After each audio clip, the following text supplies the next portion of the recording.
بسم اللہ الرحمن الرحیم۔ السلام علیکم ناظرین، آپ دیکھ رہے ہیں انوکھا انداز۔ میں آپ کا ہوسٹ جمال صدیقی۔ آج 17 مارچ ہے، امید کرتا ہوں آپ خوش و خرم ہوں گے۔ آج کی ہم لیٹسٹ اپڈیٹ آپ کو بتائیں کہ ترکی اور پاکستان کے مابین سن 2018 میں ایک معاہدہ ہوا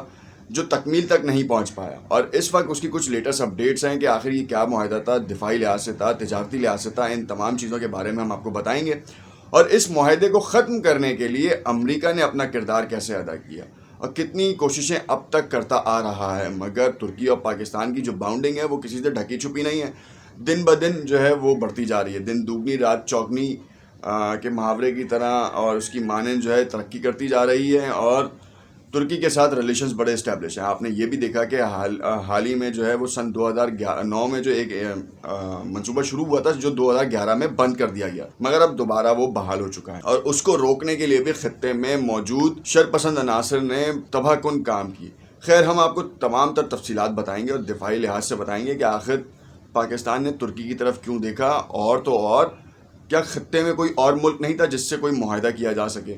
اگر آپ نے اب تک میرا یوٹیوب چینل سبسکرائب نہیں کیا تو اسے ضرور سبسکرائب کر لیں تاکہ آپ کو آنے والی تمام ویڈیوز ملتی رہیں۔ سب سے پہلے تو ہم آپ کو بتائیں کہ ترکی کے ساتھ پاکستان نے ایک ڈیل فائنلائز کی، اور ڈیفنس ڈیل تھی دفاعی صلاحیت کو بڑھانے کے لیے۔ کوبرا ہیلی کاپٹرز کو پاکستان نے اپنی فلیٹ سے ریپلیس کرنے کے لیے ترکی کے ہیلی کاپٹرز کی ڈیل سائن کی۔ اس ڈیل کے بارے میں کہا جاتا ہے کہ سن 2018 میں $1.5 بلین کی یہ ڈیل ہوئی تھی، اور اس ڈیل کا مقصد صرف اور صرف پاکستان کی دفاعی صلاحیت کو بڑھانا اور کوبرا کو ریپلیس کر کے اٹک 129 جو ہیلی کاپٹر کا نمبر ہے، مطلب جو اس کا ڈیزائن ہے، اور تو وہ ریپلیس کرتے ہیں۔ اب اگر فنکشنالٹی اگر ہم کمپیریزن کریں تو کوبرا سے اب 10 ٹائمز اپ ہے اٹک ہیلی کاپٹر، اور تو اور جدید ترین ہے، مگر اس کو ختم کرنے نے امریکہ نے اپنا اہم کردار ادا کیا۔ آخر کیوں، اس کی وجہ بھی ہم آپ کو بتاتے ہیں کہ سن 2017 میں جو ہے وہ ایک کام ہوا جس میں امریکہ نے ترکی کو نکال دیا اپنے ایک پروگرام سے جو کہ لیٹسٹ جنگی لڑاکا طیارے کی ریسرچ کے اوپر تھا، اور تو اور اس کے حصول کے لیے اس نے بڑی خطیر رقم خرچ کی تھی ترکی نے۔ مگر آپ نے دیکھا کہ ترکی نے رشیا کے ساتھ جب ایک ڈیفنس ڈیل سائن کی، اس کے چلتے ہوئے امریکہ کو یہ بات ناگوار گزری اور اس نے ترکی کو دودھ میں سے مکھی کی طرح باہر نکال دیا۔ نیٹو الائنس ہونے کے باوجود یہ کام کیا گیا، اور اس نیٹو الائنس کا جو ایک گٹھ جوڑ تھا، انہوں نے R&D کے اوپر بڑی خطیر رقم خرچ کی تھی، اور ترکی اٹ سیلف 40% کہا جاتا ہے کہ 40% کی جو رقم ہے اس کی F-35 کی R&D کے اوپر وہ ترکی نے خرچ کی۔ مگر جب امریکہ نے اس کو باہر نکالا تو ترکی نے بڑا شور مچایا، اور نیٹو الائنسز جو کہ اس کے پارٹنرز تھے انہوں نے ان سے بھی ریکویسٹ کی کہ آپ یہ دیکھیں یہ امریکہ کیا کر رہا ہے، مگر کسی نے ان کی بات نہ مانی۔ ترکی کی رشیا کے ساتھ ڈیل نے اٹک ہیلی کاپٹرز کی فراہمی بھی جو ہے تعطل کا شکار کرا دی، کیونکہ امریکہ کو یہ بات معلوم تھی کہ پاکستان جو ہے وہ ترکی سے 30 ہیلی کاپٹرز کی ڈیل کر رہا، اور ایک یہ بڑی ڈیل تھی۔ اس کے جو ہیلی کاپٹرز کے جو انجنز تھے وہ امریکہ سے بن کر آتے، امریکہ نے وہ انجنز بھی روک۔ حالانکہ اس کے چلتے ہوئے اگر آپ دوسری طرف دیکھیں تو F-35 کے متعدد پرزہ جو ہے ترکی کی انڈسٹری بنا رہی ہے، مگر اس نے یہ پرزہ بنانے کو نہیں روکا، اس سلسلے کو چلتے رہنے دیا، اور امید کی کہ مستقبل میں امریکہ اپنے فیصلے پر نظر ثانی کرے گا اور F-35 کے پروگرام میں ہمیں شامل کرے گا۔ دوسری طرف ہم نے یہ بھی دیکھا کہ پاکستان کا نام جہاں آیا انہوں نے اس چیز کو روک دیا۔ خیر، یوکرین کے ساتھ اس وقت کی جو سب سے بڑی اپڈیٹ ہے کہ یوکرین کے ساتھ ترکی کی ایک ڈیل فائنلائز ہوئی ہے جس میں اٹک کے جو انجنز ہیں وہ اب یوکرین بنائے گا، اور یوکرین جو ہے اسمبل کرے گا۔ اس ٹیکنالوجی کو کہا گیا یا اس نمبرز کو کہا گیا ہے اٹک فیز 2۔ اٹک فیز 2 ٹیکنالوجی جو ہے وہ انہینسمنٹ کے ساتھ ہے، جو سن 2018 میں جو چیز ہمیں مل رہی تھی اس سے ایڈوانس لیول اب ہمیں سن 2021 کے آخر میں ملے گا۔ اس وقت 6 مہینے کا ایکسٹینشن لیا ہے ترکی کی طرف سے۔ پاکستان نے اس چیز کو جو ہے وہ اوپنلی ایکسیپٹ کیا ہے، اور پاکستان نے برادرانہ تعلقات کے حوالے سے ترکی کو ایکسٹینشن دیا، اور ان تمام معاملات کو سمجھنے کے بعد یہ کام کیا گیا۔ انہوں نے کہا کہ نو میٹر ہم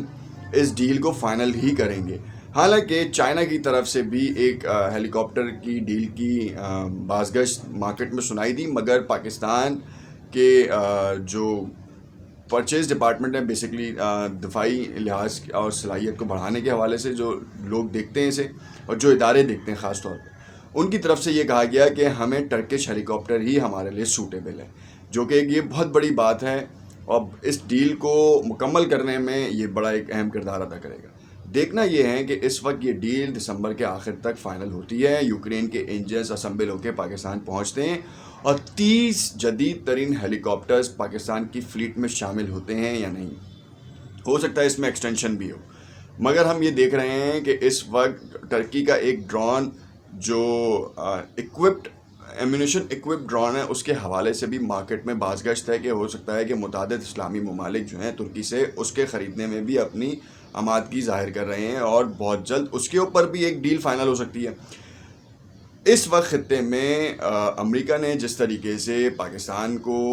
اس ڈیل سے روکنے کے لیے انجنز کی بحالی نہیں کی اور اس کے اوپر اور روک ٹوک لگا دی، ساتھ ساتھ ترکی کی اپنی ڈیفنس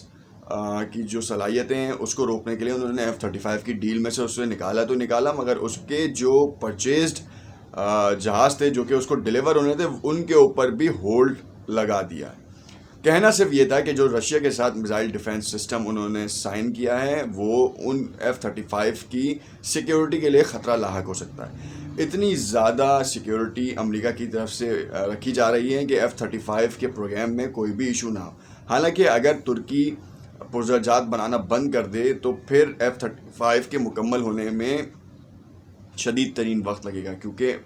ترکی کی 10 کمپنیاں ایسی ہیں جو کہ F-35 کے پرزہ بنا رہی ہیں اور وہ یہاں سے ایکسپورٹ ہوتے ہیں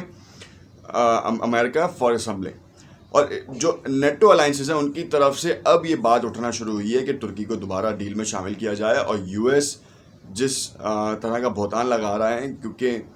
سب سے پہلے ترکی نے ڈیفنس سسٹم کے لیے امریکہ کی طرف رجوع کیا، مگر امریکہ نے اس کی بات نہ مانی اور بات نہ ماننے کے بعد پھر ترکی نے اپنی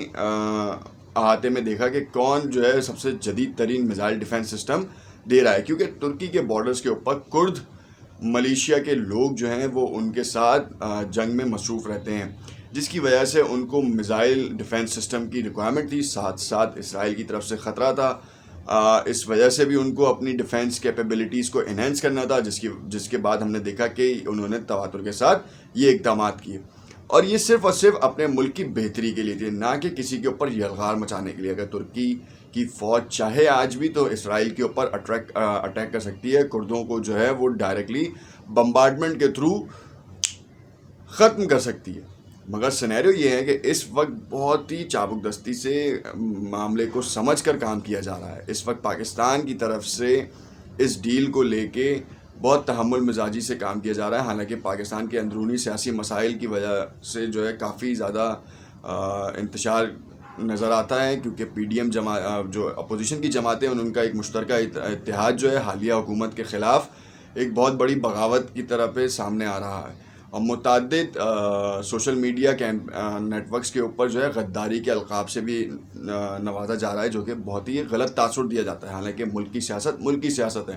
آپ کسی کو غدار نہیں الاپتے، اور جب یہ کام کرتے ہیں تو پھر یہ ایک روایت اور یہ شیوا بن جاتا ہے اور لوگ پھر آپ کو اور دوسروں کو اسی تناظر میں تولتے ہیں، جو کہ یہ غلط حرکت چلنا شروع ہو گئی ہے، سابقہ روایتوں سے چلتی آ رہی ہے اور اب آگے بھی چلتی جا رہی ہے. مگر ہمیں اسے روکنے کی ضرورت ہے، آپ کو اور اب مجھے اپنے گریبان میں جھانکنے کی ضرورت ہے. دیکھتے رہیے گا انوکھا انداز. ہو سکتا ہے آپ کو ہماری اس معلومات میں کہیں کوئی ابہام نظر آئے تو ضرور ہمیں کامنٹ میں آگاہ کیجیے گا اور ہماری تصحیح کیجیے گا. کامنٹ ضرور کیجیے گا اور شیئر ضرور کیجیے گا. شکریہ.